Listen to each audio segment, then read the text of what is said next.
안녕하세요. 아재부동산TV 이소장입니다. 오늘은 부동산의 가계약에 대해서 설명드리도록 하겠습니다. 부동산을 거래하는 과정에서 마음에 드는 매물을 찾았다면 종종 가계약금을 걸어두게 됩니다. 그러나 가계약금의 법적 효력과 반환 가능 여부에 대한 이해가 부족한 상태에서 가계약을 체결할 경우 문제가 발생했을 때 예상치 못한 법적 분쟁으로 이어질 수 있습니다. 이번 영상에는 부동산 거래에 있어 가계약금의 법적 효력과 반환 가능 여부에 대해 깊이 있게 다루어 보겠습니다. 자, 그럼 가계약이란 무엇일까요? 가계약은 부동산 거래에서 임시로 맺는 계약을 뜻하며 일반적으로 거래 의사를 확정하기 위해 사용됩니다. 매도자와 매수자 간의 거래에 대한 기본적인 합의가 이루어졌지만 정식 계약서를 작성하기 전 상태에서 가계약이 체결됩니다. 이 가계약금은 일종의 담보 역할을 하며 거래 양 당사자 중 한쪽의 변심이나 추가적인 이익으로 인해 거래가 쉽게 중단되지 않도록 하는 역할을 합니다. 그럼 가계약금의 금액은 얼마로 하는 게 좋을까요? 가계약금은 정해진 금액이 없이 거래 금액의 계약금, 그 계약금의 약 10% 정도로 책정되는 경우가 많습니다. 그러나 거래 금액이 클 경우 또는 상황에 따라 가계약금의 비율이 조정될 수 있습니다. 따라서 가계약을 체결할 때 가계약금의 액수에 대해 양 당사자가 명확히 합의하는 것이 중요합니다. 많은 사람들이 가계약을 정식 계약이 아닌 임시적 계약으로 생각해 돌려받을 수 있다고 오해합니다. 그러나 가계약 역시 계약금의 일부로 간주되며 특정 조건이 충족될 경우 정식 계약과 같은 법적 효력을 가집니다.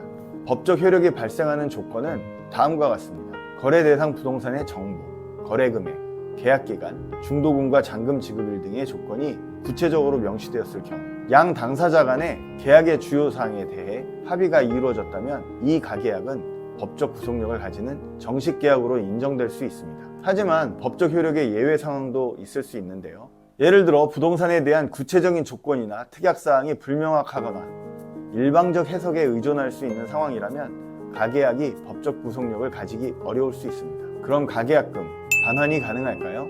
가계약금은 일반적으로 계약 파기 시 반환 여부가 크게 문제가 됩니다. 계약금의 반환 가능성은 계약이 체결된 방식과 계약 당사자 간의 합의에 따라 달라집니다. 매수인이 변심으로 계약 파기를 하고자 할 경우 일반적으로 가계약금을 포기해야 합니다. 반대로 매도인이 변심으로 계약을 취소할 경우 가계약금의 배액을 반환해야 하는 의무가 발생합니다.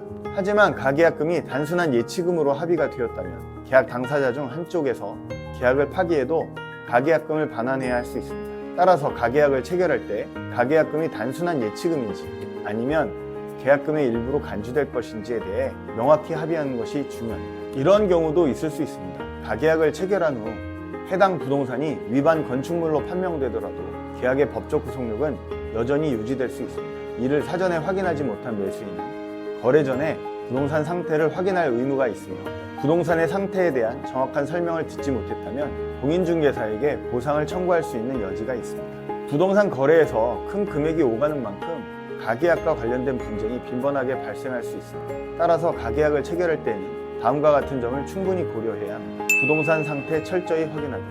매수인은 가계약을 체결하기 전에 해당 부동산의 상태를 철저히 조사하고 위반 건축물 여부 등을 미리 확인하는 것이 중요합니다. 가계약 후 발견된 문제로 인해 계약을 취소하고자 할 때 반환 가능 여부가 복잡하게 얽힐 수 있기 때문입니다. 가계약금을 납부하기 전에 매도인과 매수인이 계약 조건에 대해 충분히 논의하고 구체적인 사항을 명시하는 것이 중요합니다. 이렇게 해야 불필요한 분쟁을 줄일 수 있겠죠. 가계약과 관련된 모든 합의 내용을 구체적으로 서면으로 남겨두는 것이 좋습니다. 이는 가계약의 법적 효력을 확고히 할 수 있을 뿐 아니라 추후 분쟁 시 증거 자료로도 활용될 수 있습니다. 결론적으로 부동산 거래에서 가계약금의 법적 효력과 반환 가능 여부에 대한 정확한 이해는 매우 중요합니다. 가계약을 체결하기 전 가계약금이 정식 계약으로서 법적 구속력을 가질 수 있는지를 충분히 숙지하시고 필요하다면 법적 자문을 받는 것이 바람직합니다. 제가 준비한 영상은 여기까지입니다. 여러분들에게 많은 도움이 되시길 바랍니다. 본 영상이 마음에 드셨다면 구독, 좋아요, 알림 설정 부탁드리겠습니다. 이상 아재부동산TV 이소장이었습니다. 감사합니다.